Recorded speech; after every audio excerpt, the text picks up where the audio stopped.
mm से कम होती है, 500 mm से कम नहीं होनी चाहिए।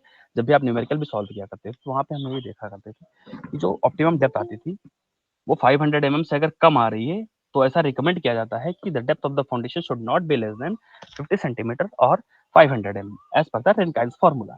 ऐसी चीजें हमने पढ़ा करते थे। Okay guys, is it clear?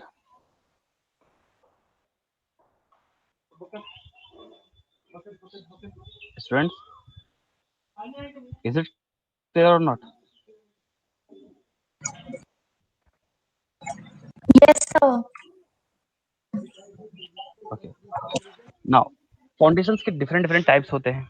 Like इसमें सारे diagrams along with the diagram सारी चीजें आपको समझाई गई हैं। एक पैड फाउंडेशन होता है, पैड फाउंडेशन में कहूँ या आइसोलेटेड फुटिंग में कह दूं, both the things are same. तो जब हम आइसोलेटेड फुटिंग्स की बात करेंगे और उसी में से नेक्स्ट टाइप फाउंडेशन क्या स्टेप फाउंडेशन है। बेसिकली इनके पर्पस क्या है, इन चीजों को बताने का पर्पस मुझे ये है कि जैसे कि आप स्पेसिफिकेशंस का पर्पस यही होता है कि जिस तरीके की फाउंडेशन आप प्रेफर कर रहे हो या जिस भी तरीके का वर्क आप एग्जीक्यूट करवाना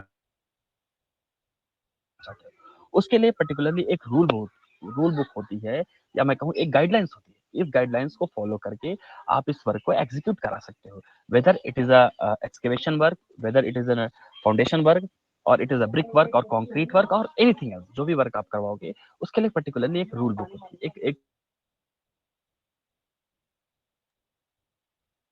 सेलो फाउंडेशंस के लिए एक अलग गाइडलाइंस होगी, डी फाउंडेशंस के लिए एक अलग गाइडलाइंस होगी। ठीक है, ये सारी चीजें इस पीपीटी में ऑलरेडी हमने बता रखी है। उसको जस्ट आप एक बार देख लेना कि किस तरीके के फाउंडेशन को क्या बोलते हैं और उनके क्या क्या पर्टिकुलर टाइप्स ऑफ फाउंडेशन को प्रोवाइड करने के लिए क्या पर्पस है, उनके क्या रीजन होते हैं। ठीक है, होपफुली ये सारे लॉजिक्स क्लियर हो गए होंगे आप लोगों को। इज इट फाइन और not students?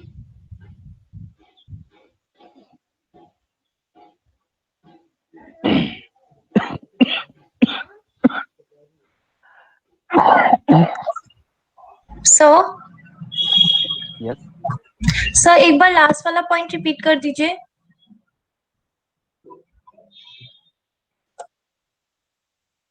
Last point means what? But दोबारा से बोल रहा था।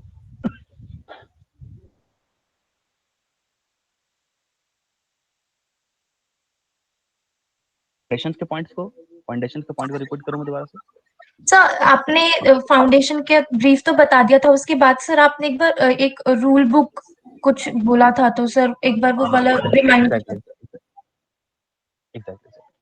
देखो, जब भी हम कोई वर्क एग्जीक्यूट करते हैं, जब भी किसी काम को प्रोसीड करते हैं तो उसमें एक सर्टेन गाइडलाइंस प्रोवाइडेड होती है। सपोज दैट मैं एक जनरल स्ट्रक्चर की अगर बात करूं, सपोज दैट मैं आपको आपको मैंने आरसीसी पढ़ा रखा। आरसीसी में हमने क्या करा, कॉलम की सपोज दैट डिजाइनिंग हमें करनी है। ठीक है, the designing of the column ऐसा आईएस कोड क्या रिकमेंड करते हैं।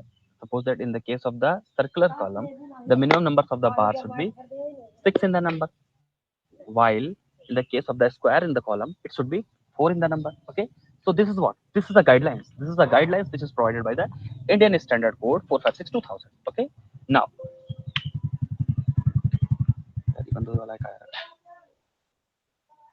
okay, so basically what, this is the guidelines which we are following during the time of the designings of any column, whether it is a circular column or it is a rectangular column. Okay, so this is the guidelines. So in the same way, if we are designing, if we are doing a particular piece of work, like whether it is a foundation work or it is a shuttering work, or we can say that any type of the work, किसी भी तरीके का काम हो, it should be, it has some guidelines, it has some rule books by following which that work should be proceed. Okay, like in the case of the shallow foundations, I have already told you that the depth of the foundations should not be greater than 3 meter. Okay, in the same way मैंने आपको lead और lift के बारे में बताया। when lead is what, lead is a distance, lead is a lead and lift के लिए एक सर्टेन गाइडलाइंस बताई थी, एक सर्टेन रूल्स बताया गया कि जो लीड होगी वो 1.5 वो 30 मीटर की स्प्रेड आउट के लिए होगा। Suppose that if we are doing an excavation work in a certain specific area, then what will happen, आप उस मिट्टी को, ऐसा तो नहीं है जिस मिट्टी पे आप अपना वर्क को एग्जीक्यूट करा रहे हो वहां से 1 किलोमीटर दूर किसी मजदूर से आप उस मिट्टी को फिकवा रहे हो, ऐसा तो करोगे नहीं। अगर आप ऐसा कर रहे हो तो वर्क की जो स्पीड होगी, जो वर्क के काम को एग्जीक्यूट करने का तरीका होगा, that will be in a different manner. Okay, वो काम क्या होगा, बहुत स्लो डाउन होगा।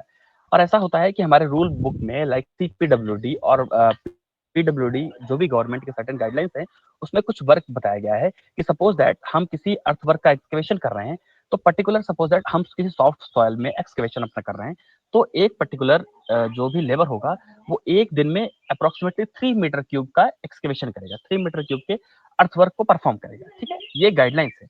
If the soil is of soft in the nature, if the nature of the soil is how which type it is in soft in the nature, while the same work, if the same type of the work is proceed in the hard soil means what, like rocky soil, अगर वहां पे आप किसी ऐसे work को perform कर रहे हो, the rule book, the guidelines, the setup will be changed at that point.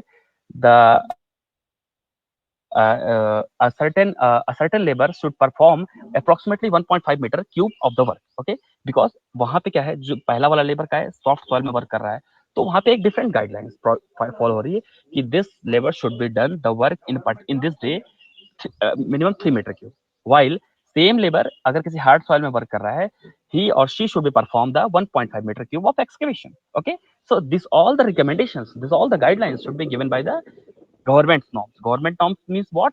The particular departments which is under which supervision this work has been executed. Okay, this is basically the guidelines. Like in the same way, I would like to also given us some more examples. Like suppose that if you are doing if you are doing the brick work, तो brick work के लिए क्या guidelines है? In the brick work, a particular mason, a master mason or a mason can do approximately 5 metre cube of the work, means एक mason जो होगा वो 5 metre cube का अप्रोक्सीमेटली वर्क, 5 मीटर क्यूब का वर्क करेगा, brick work करेगा। ठीक है, in the same way plastering की बात अगर की जाएगी तो वो अप्रोक्सीमेटली 8 to 10 मीटर स्क्वायर का वर्क करेगा पर्टिकुलरली पर डे में। ठीक है, सपोज दैट वो जो वर्क आपका प्लास्टरिंग का वर्क हो रहा है, सपोज दैट वो एक स्पेसिफिक हाइट तक है, सपोज दैट वो उसकी जो लेबर है वो उसकी हाइट के बराबर है, या मैं कहूँ 1.5 मीटर तक की हाइट का है, तो उसकी इफिशियंसी पे क्या होगा, कुछ उसकी इफिशियंसी थोड़ी ज्यादा होगी।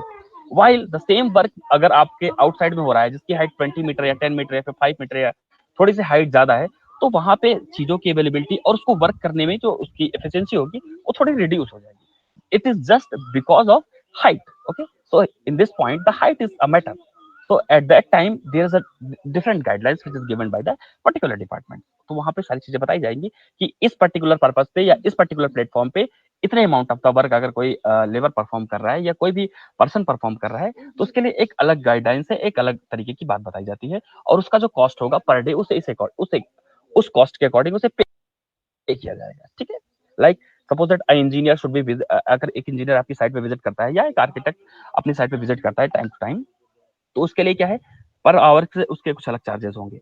ओके स्टूडेंट्स, तो इन the same way this in in the same way the specification should be done at each and every steps of the work, at each and every steps of the execution of the work। Her steps पे, हर काम के executions पे certain guidelines, certain norms वगैरह provide किए जाते हैं। On the basis of these norms, on the basis of this work and performance and efficiency, costing should be determined। costing को आप determine करते हैं on the behalf of what? On the behalf of these specifications, we have to perform, we have to do the task and on a such a guidelines।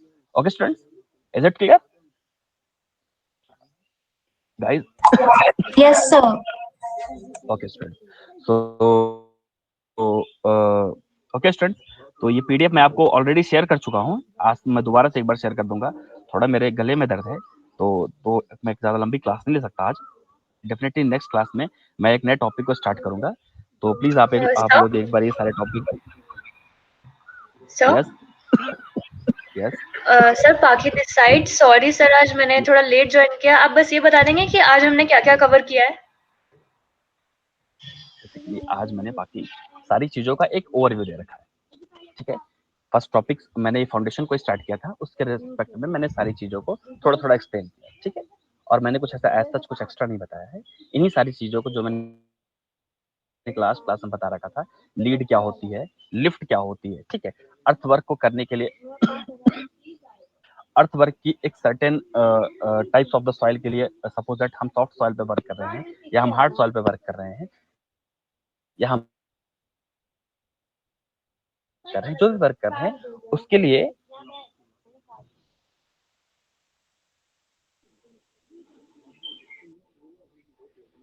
Hello, yes sir. Okay, suppose that हम जिस तरीके का work कर रहे हैं उसकी क्या guidelines है, उसके क्या नॉर्म्स हैं, इन्हीं सब सारे टॉपिक्स पे हमने डिस्कस किया था। इन्हीं सारी चीजों को मैंने आपको एक्सप्लेन करके बताया था। ओके, बाकी जस्ट एक बार आप पीडीएफ को रीड आउट करना है। उसके अलावा अगर आपको कोई डाउट होता है तो फिर हम अपनी अगली क्लास में नए टॉपिक के साथ साथ सबसे पहले डाउट को क्लियर करते हैं। Okay guys, yes okay, very nice. तो आप में से कोई मुझे एक मेरे पर्सनल व्हाट्सएप नंबर पे मुझे अपनी अटेंडेंस मार्क करके भेज देना, ठीक है स्टूडेंट्स?